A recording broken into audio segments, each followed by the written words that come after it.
कांकेर जिले के ग्रामीणों की जल जंगल जमीन पर Pushpa steel and mining private limited company ग्रामीणों को मूलभूत सुविधा देने से नकारते नजर आ रही है। Pushpa steel and mining private limited के श्रमिक अपनी मांगों को लेकर पिछले कई दिनों से धरना प्रदर्शन कर रहे हैं। मजदूरों ने आरोप लगाते हुए कहा कि कार्य करने वाली कंपनी मजदूरों का शोषण कर रही है। महज 12 दिन काम देकर अपनी जिम्मेदारी से पल्ला झाड़ने में लगी है।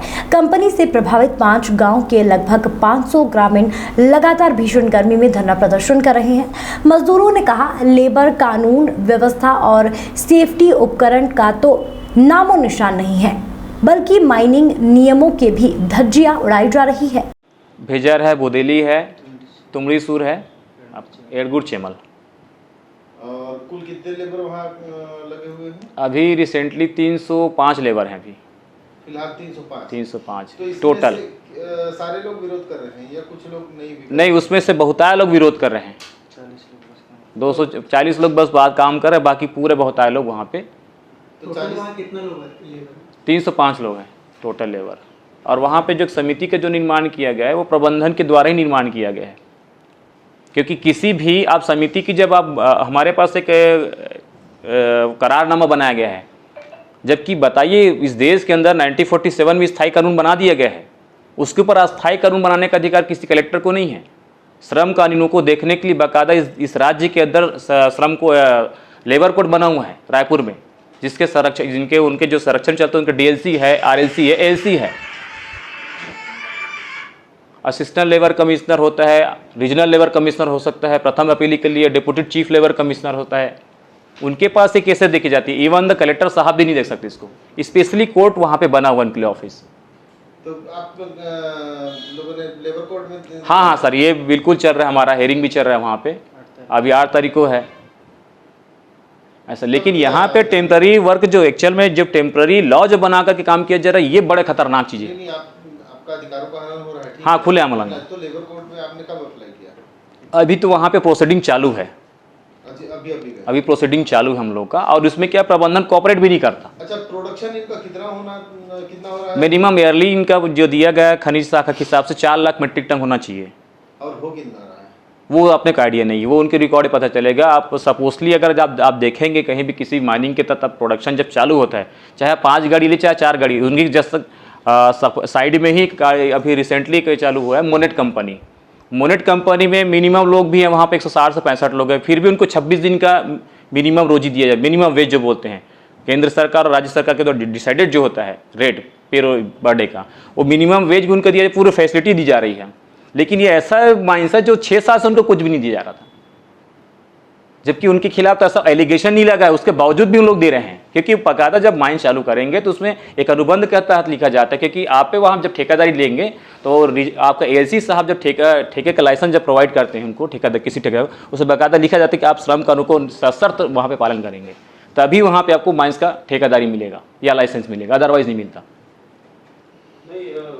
जन सुनवाई हुआ था तो क्या बात है? थोड़ा ना शॉर्ट में बताना, क्योंकि लंबा नहीं होगा, फिर बाकी डिटेल हम और आपसे लेंगे। ठीक। सबसे पहले आप लोगों का बहुत बहुत धन्यवाद पत्रकार भाइयों को।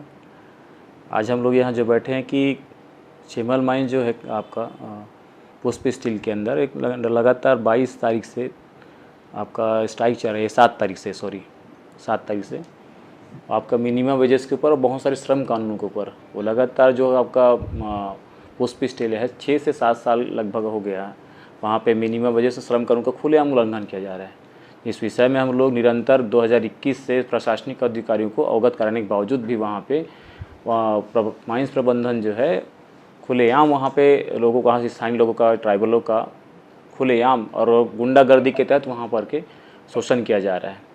जितने भी राइट्स होता है कि श्रम कानूनों को जब तक आप वहाँ पे इम्प्लीमेंटेशन नहीं करते तब तक माइंस ओपन नहीं होता।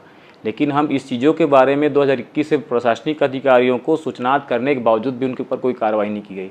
जब वहाँ लेबर अपने राइट्स के लिए उतरते हैं तो उनके ऊपर दबाव बनाया जाता है और उनको स्ट्राइक करने से रोका जाता है। उनके फंडामेंटल राइट्स का खुलेआम उल्लंघन हो रहा है। अनुच्छेद 13 से भी वहाँ पे है उसमें, लेकिन ऐसा कोई कानून भी नहीं बना है कि आप फंडामेंटल राइट्स का अगर आप डिमांड करते तो उनके ऊपर कार्रवाई होनी चाहिए। जबरन वहाँ पे लोगों को धमकाया जाता है, उनके ऊपर केसेस FIR किया जाता है कि आपको ऐसा नहीं मिलेगा। तो ये तो एक तरीके से इलीगल कानून चल रहा है यहाँ पे कि आप भाई जो गलत कर उनके फेवर में नहीं होकर के आप उनके विरोध में आना चाहिए। जो वाकई में संविधान के साथ चलते हैं तो उनके साथ आपको खड़ा होना चाहिए। तो ऐसा हमें प्रशासन की ओर से भी थोड़ा सा हमको आपत्ति है कि वाकई में जो न्याय के पक्ष में खड़े होना चाहिए प्रशासनिक अधिकारी को आज हमारे साथ नहीं है। और वहाँ के लोग अपने आप को आज के डेट में समझ रहे हैं कि वाकई में आज पूंजीपतियों का राज इस देश में है, न कि वहाँ के गरीब शोषित जनताओं का। वहाँ पे देखने पे यही पता चलता है हमारे साथ। और रही सारी लगातार जो घटनाएं हो रही वहाँ पे कि हम चाहते कि मिनिमम जो चीज़ें हैं वो वहाँ के लेबरों को मिलनी चाहिए। आज तक 7 साल हो गए उनको 26 दिन का रोजी नहीं दिया गया। जब 2022 में हम लोग लास्ट महीना 11-12 महीना में जब एलिगेशन डीएलसी के पास लगाए तब कहीं जा करके 2022 के अंतिम माह में 11-12 महीने में उनको मिनिमम वेजेस दिया गया। अदरवाइज़ उनको कोई भी लेबर रूल्स के तहत कोई भी चीज़ें सेफ्टी इक्विपमेंट है, उनके सेफ्टी से जुड़े हुए बहुत सारी चीज़ें उनको बिल्कुल नहीं किया जाता। अब अच्छा, वहाँ पर ख़ास बात ये होती जब भी आप माइंस चालू करेंगे तो लेबर लॉ के तहत बाकायदा आपका बी फॉर्म भरा जाता है, आपका विजिटिंग कार्ड होता है, अटेंडेंस कार्ड। ऐसा कहीं भी न आज हो रहा है न कल भी हो रहा था।